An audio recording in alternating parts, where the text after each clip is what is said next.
नमस्कार बच्चों, मैं आपकी शिक्षिका मधु वाजपेयी प्राथमिक विद्यालय परसादी खेड़ा सरोजनी नगर से आज आपके लिए आपकी पुस्तक की ही एक कहानी लेकर आई हूँ। बच्चों, कहानियाँ सुनना आप सभी को अच्छा लगता होगा। आप सभी बच्चे अपनी दादी जी या नानी जी से कहानियाँ सुनते होंगे। अधिकतर कहानियाँ राजा रानी या पशु पक्षियों से संबंधित होती हैं। हम जो भी कहानियाँ सुनते हैं, बच्चों की कहानियाँ अधिकतर पशु पक्षियों से या राजा रानी की कहानियाँ होती हैं। आज मैं भी आपको एक पक्षी की कहानी सुनाऊंगी, लेकिन उसके पहले आप सभी को एक पहेली के माध्यम से उस पक्षी का नाम बताना होगा बच्चों। तो पहेली ध्यान से सुने। दोस्त हमारा है प्यारा, हरा रंग इसका न्यारा, लाल चोंच सुंदर इसकी, नकल उतारे जिस तिस की। बताइए, ये कौन सा दोस्त है हमारा? समझ गए होंगे आप सभी कि ये हमारा प्यारा सा दोस्त तोता है, जो हरे रंग का होता है और लाल रंग की इसकी चोंच होती है, और ये हम लोगों की बातों की नकल खूब अच्छे से उतारता है। बहुत अच्छे से हमारी बातों की नकल कर लेता है। जिसके घर में तोता पला होगा वो बहुत अच्छे से जानता होगा। तो आज हम अपनी पाठ्य पुस्तक कलरव से एक राजा और एक तोते की कहानी पढ़ेंगे। इस कहानी का शीर्षक है इसमें क्या शक है। बच्चों, यह कहानी एक ऐसे तोते की है जिसने केवल एक ही वाक्य रट लिया है, और वो भी उसका बिना अर्थ समझे। उस वाक्य का अर्थ उसको नहीं पता है कि वो क्या बोल रहा है, उसने बस रट लिया है। और वह हर प्रश्न के उत्तर में बिना सोचे समझे बस एक ही वही वाक्य दोहराता रहता है। कोई भी कुछ पूछता है, वो वही उत्तर, एक उत्तर उसके पास है और वही वाक्य वो बोलता है। एक राजा होता है, वो बिना सच्चाई का पता लगाए उस तोते को खरीदकर महल में ले आता है। लेकिन महल में लाने के बाद जब वो तोते से बात करता है तो राजा को तोते की सच्चाई का पता चलता है। तो आइए हम पढ़ते हैं अपनी पाठ्य पुस्तक से कहानी इसमें क्या शक है। राजा के पास एक आदमी आया। उसके पास एक तोता था। राजा को तोता दिखाया और कहा, महाराज, यह बड़ा होशियार तोता है। राजा ने तोते को देखा और तोते से पूछा, अच्छा, तो तुम बात भी कर सकते हो? तोता, इसमें क्या शक है? राजा प्रसन्न हुआ और तोते को महल में ले आया। एक दिन राजा ने तोते से पूछा, क्या मैं एक अच्छा राजा हूँ? तोता, इसमें क्या शक है? राजा, मेरी प्रजा मुझसे प्रेम करती है। तोता, इसमें क्या शक है? राजा, क्या मेरा कोई शत्रु भी है? तोता, इसमें क्या शक है? राजा, तुम उसे जानते हो? तोता, इसमें क्या शक है? राजा, उसका नाम बताओगे? तोता, इसमें क्या शक है? राजा, बताओ ना। तोता, इसमें क्या शक है? राजा, बताओ भी। तोता, इसमें क्या शक है?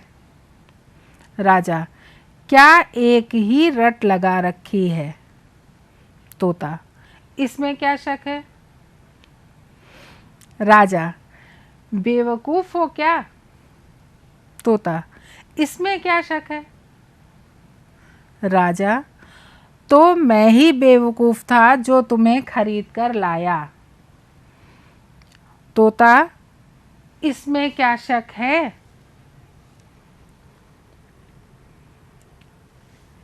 बच्चों, आपने कहानी पढ़ी और देखा, जैसा कि मैंने बताया था कि इस कहानी में तोता केवल एक वाक्य बोलता है और वो वाक्य है इसमें क्या शक है। तोते को इस वाक्य का मतलब नहीं पता है, वो इस वाक्य को समझ नहीं रहा है, लेकिन बस बोलता चला जा रहा है, इसमें क्या शक है, इसमें क्या शक है।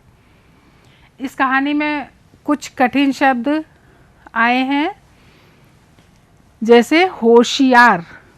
होशियार समझते हैं बच्चों? होशियार मतलब बुद्धिमान। होशियार का अर्थ है बुद्धिमान।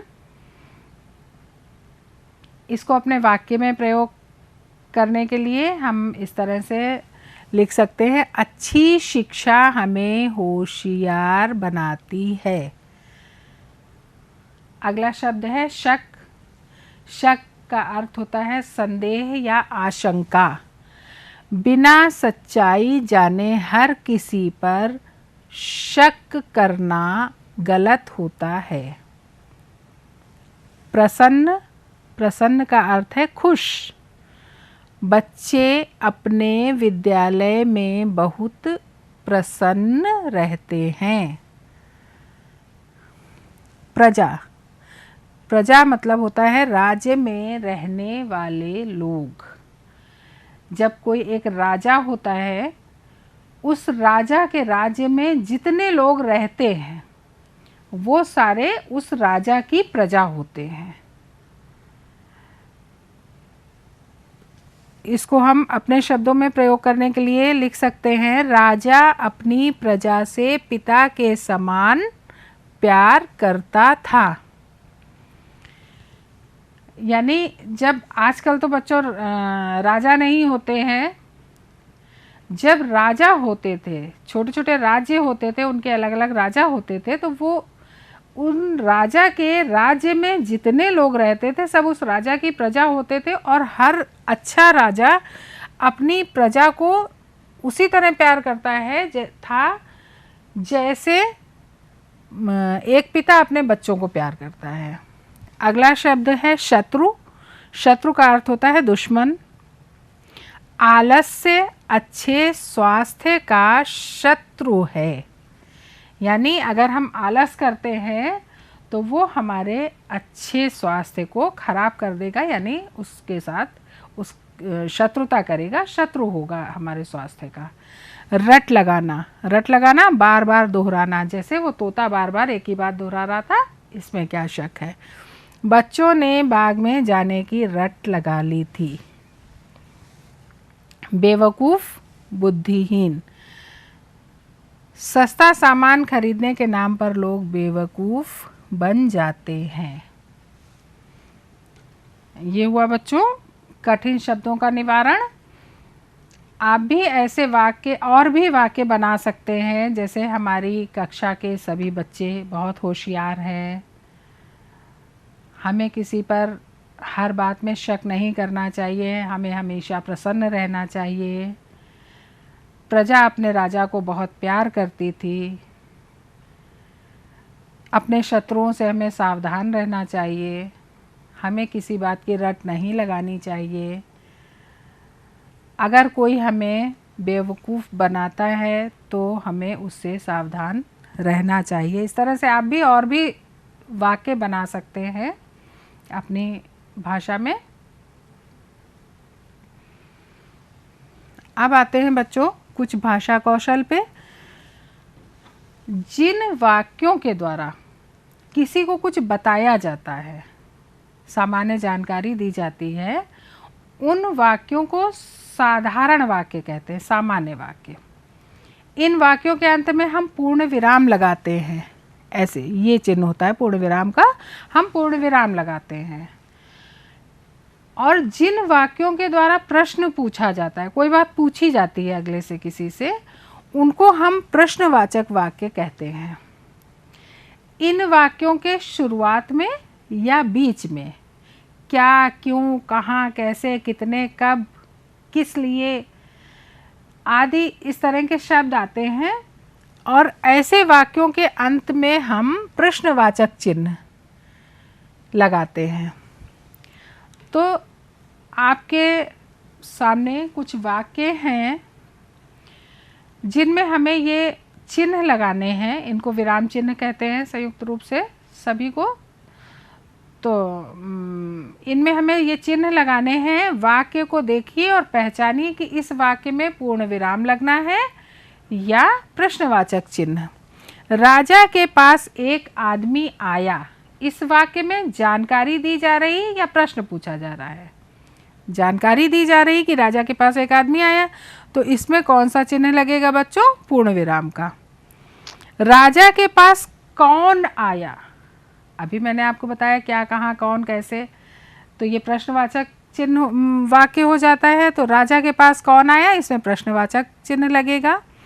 तोते ने एक ही रट लगा रखी थी, ये जानकारी दी जा रही है आपको कि तोते ने एक ही रट लगा रखी थी, तो इसमें हम पूर्ण विराम लगाएंगे। बच्चों ये काम आपको अपनी अभ्यास पुस्तिका पर भी करना है, तो इसको इस तरह से करेंगे। तोते ने क्या रट लगा रखी थी, प्रश्न पूछा जा रहा है, बीच में शब्द क्या आया है, तो इसमें प्रश्नवाचक चिन्ह लगेगा। पौधों को पानी दे दिया गया है, इसमें जानकारी दी गई है कि पौधों को पानी दिया गया, तो यहाँ पूर्ण विराम लगेगा। पौधों को पानी कब दिया गया, इसमें प्रश्नवाचक शब्द कब आया है, पूछा गया है कि कब पानी दिया गया, तो ये प्रश्नवाचक वाक्य है और इसमें अंत में प्रश्नवाचक चिन्ह लगाया जाएगा।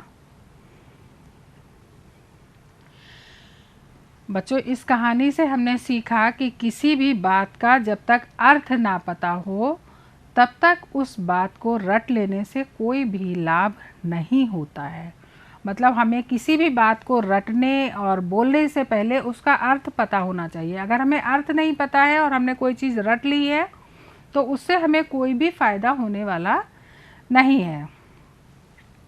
कोई भी ज्ञान रट कर नहीं बल्कि समझने पर काम आता है।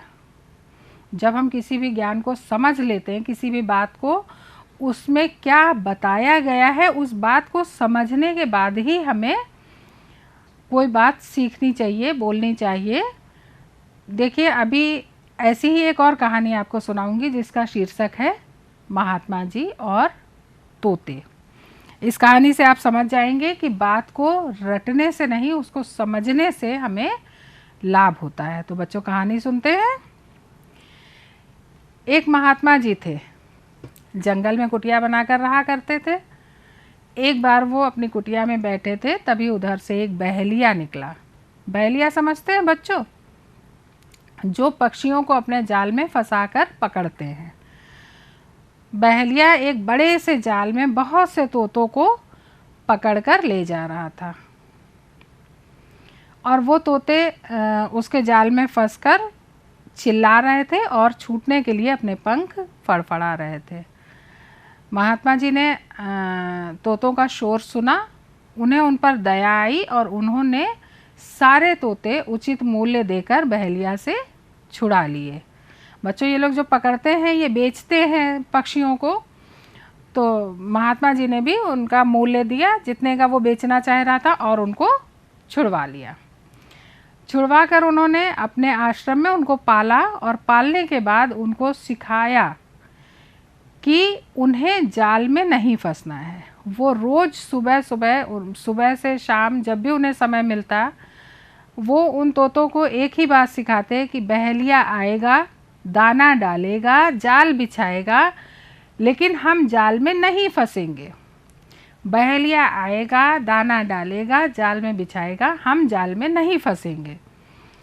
सारे तोते महात्मा जी के साथ यही बात बोलते, बहेलिया आएगा, दाना डालेगा, जाल बिछाएगा, लेकिन हम जाल में नहीं फंसेंगे। धीरे धीरे करके सारे तोते ये बात सीख गए और दिन रात एक ही रट लगाते, जब भी महात्मा जी को देखते एक ही बात बोलते, बहेलिया आएगा, दाना डालेगा, जाल बिछाएगा, हम जाल में नहीं फंसेंगे। महात्मा जी को लगा कि अब तो तोते सीख गए हैं मेरी बात, और अब जब कभी बहेलिया आएगा तो ये तोते जाल में नहीं फंसेंगे। तो उन्होंने उन सारे तोतों को मुक्त कर दिया और जंगल में छोड़ दिया। उन्होंने सोचा अब ये सुरक्षित हो गए, अब कोई बहेलिया इनको पकड़ नहीं पाएगा। तोते खुश हुए और उड़ गए और जंगल में जाके वो बराबर एक ही बात रटते रहते, बहेलिया आएगा, दाना डालेगा, जाल बिछाएगा, हम जाल में नहीं फंसेंगे। और भी जो तोते थे उस जंगल में वो भी उस बात को सीख गए उन तोतों से सुन सुनकर, और सारे तोते यही बोलने लग गए। फिर एक दिन बहेलिया आया, उसने दाना डाला, जाल बिछाया और बैठ गया, और सारे जंगल के तोते एक ही बात रटते हुए कि बहेलिया आएगा, दाना डालेगा, जाल बिछाएगा, हम जाल में नहीं फंसेंगे, और आकर उस जाल पर बैठ गए और जाल में फंस गए। बहेलिये ने उन सबको उठाया, जाल में बंद किया और फिर लेकर चल दिया उधर ही जहाँ पहले गया था। महात्मा जी की कुटिया के सामने से वो जाने लगा। महात्मा जी ने फिर शोर सुना कि सारे तोते एक ही बात चिल्ला रहे हैं, बहेलिया आएगा, दाना डालेगा, जाल बिछाएगा, हम जाल में नहीं फंसेंगे, और सारे तोते जाल में फंसे हुए हैं। बच्चों, देखने के बाद महात्मा जी को क्या समझ में आया होगा? आपने क्या सोचा कि तोते वो बात बोलते बोलते जाल में कैसे फंसे? आप समझ रहे होंगे कि तोतों ने सिर्फ वो बात रटी थी, उसका मतलब क्या है, कहने का तात्पर्य क्या था महात्मा जी के, ये कुछ नहीं सोचा और बात को सिर्फ रटा, और रटने के बाद वही बोलते बोलते और जाल में फंस गए।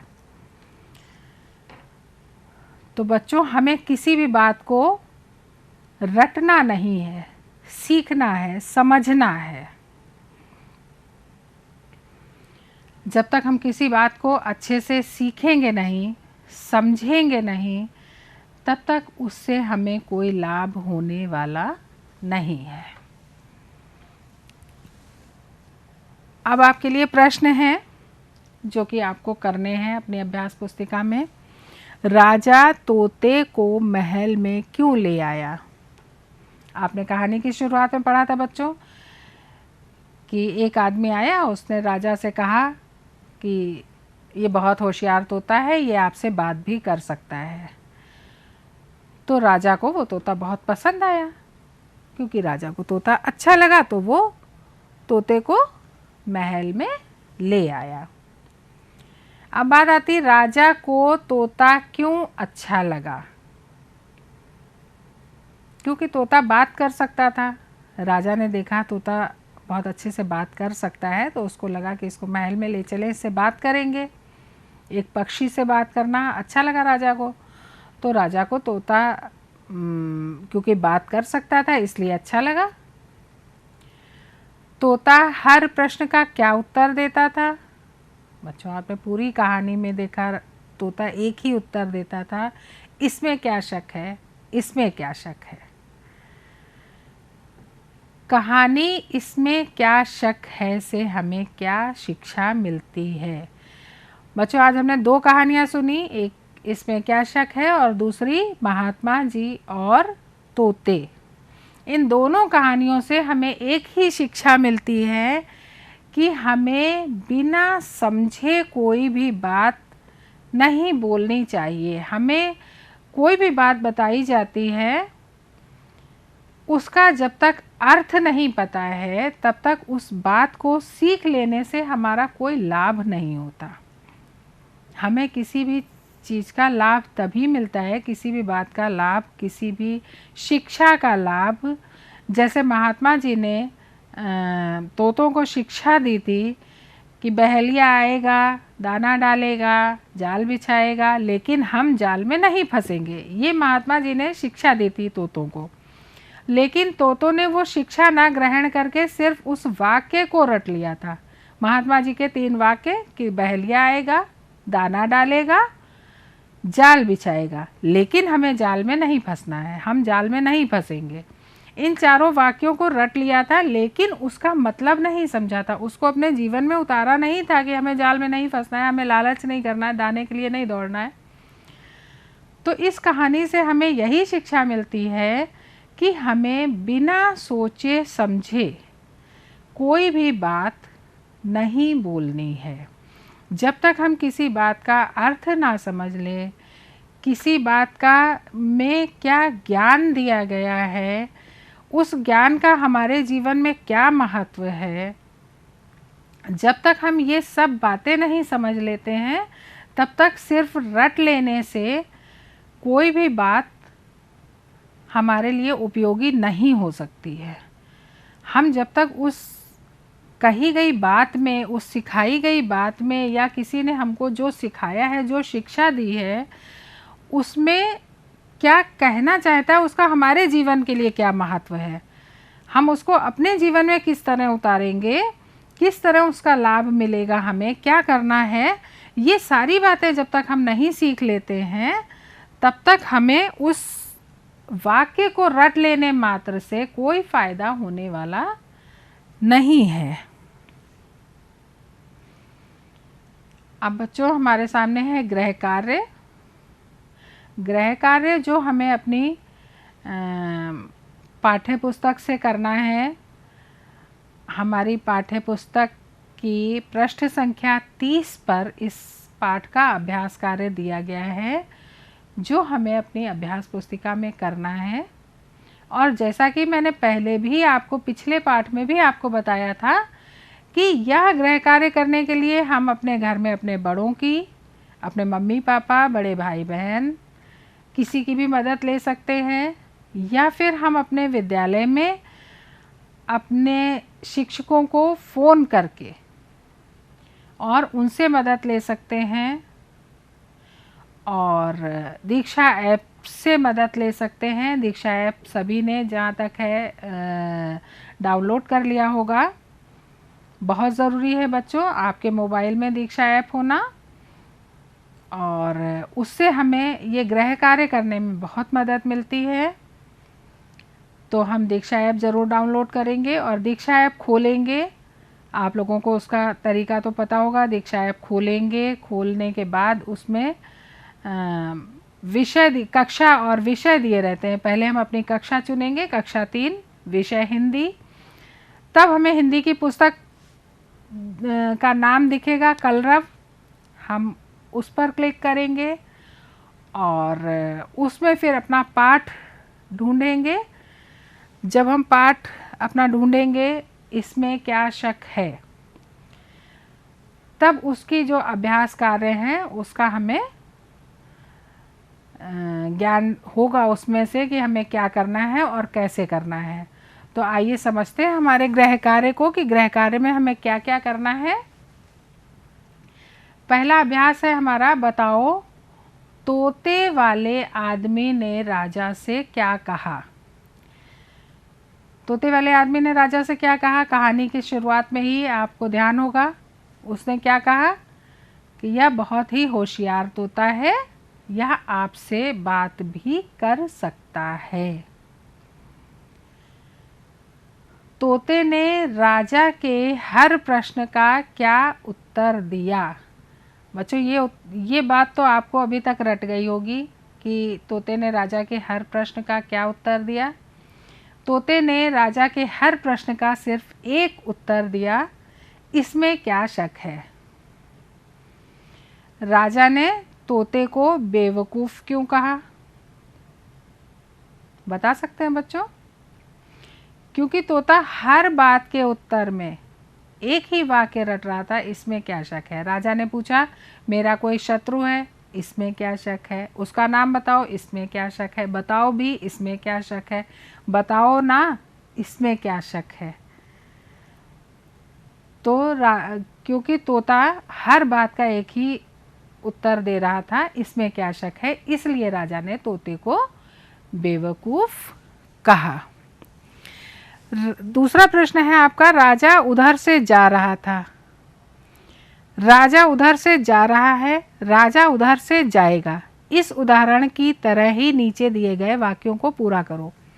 बच्चों पिछले पाठ में मैंने आपको बताया था 2 वाक्य वर्तमान काल और भविष्य काल। ये वाक्य तीनों काल में है। राजा उधर से जा रहा था, ये भूतकाल है आपका जो बीत चुका है, यानी जा रहा था, हो चुका, जा चुका है। राजा उधर से जा रहा है जो वर्तमान काल है, अभी जा रहा है। राजा उधर से जाएगा मतलब भविष्य में, आने वाले समय में जाएगा। इस उदाहरण की तरह ही नीचे दिए गए वाक्यों को पूरा करो। मोहन अमरूद खा रहा था, मोहन अमरूद खा रहा है, मोहन अमरूद खाएगा। मरियम गाना गा रही थी, मरियम गाना गा रही है, मरियम गाना गाएगी। इसी तरह तीसरा प्रश्न है, भाई लड्डू खाता है, बहन लड्डू खाती है। नीचे दिए गए शब्दों में इसी प्रकार लड्डू खाता है, लड्डू खाती है का प्रयोग करो। बच्चों ये खाता है पुल्लिंग शब्द के बाद आता है और खाती है स्त्रीलिंग शब्द के बाद आता है। तो राजा पुल्लिंग है इसलिए कहेंगे राजा लड्डू खाता है। रानी स्त्रीलिंग है इसलिए यहाँ लिखेंगे रानी लड्डू खाती है। माँ स्त्रीलिंग है इसलिए लिखेंगे माँ लड्डू खाती है। और सलीम शब्द पुल्लिंग है, किसी पुरुष का, लड़के का नाम है, इसलिए लिखेंगे सलीम लड्डू खाता है। इसमें क्या शक है? कुछ लोग बात करते समय एक ही बात का बार बार प्रयोग करते हैं। क्या तुमने भी ऐसा कोई वाक्य सुना है? उसे लिखो। ये आपके अनुभव पे आधारित है। अगर आपने किसी के मुंह से ऐसा कोई वाक्य सुना है जो वो अपनी बात में बार बार वही वाक्य प्रयोग करता है तो उसको यहाँ पे लिखेंगे। 5वां प्रश्न है, अनावश्यक शब्द ढूंढो। कभी कभी हम बात करते हुए ऐसे शब्द बोल देते हैं जिनकी वाक्य में कोई आवश्यकता नहीं होती। नीचे दिए गए वाक्यों में भी कुछ शब्द अनावश्यक हैं, उन्हें ढूंढकर अलग करो। बाजार से एक पका पीला पपीता लाना। इसमें जो भी अनावश्यक शब्द है वो आप अलग कर दें। अरे शरबत में इतनी सारी बर्फ, ठंडी बर्फ क्यों डाल दी? खेत से हरा ताजा पालक ले आना। इन तीनों वाक्यों में जो अनावश्यक शब्द ढूंढे गए हैं वो हम छांटकर अलग लिखेंगे, वाक्यों के सामने हमें लिखने हैं। तो बच्चों ये आपका गृह कार्य है जो आपको अभ्यास पुस्तिका में करना है और इसके लिए आप अपने बड़ों की मदद ले सकते हैं। फिर अगले पाठ में मिलेंगे आपसे। तब तक के लिए नमस्कार बच्चों, धन्यवाद।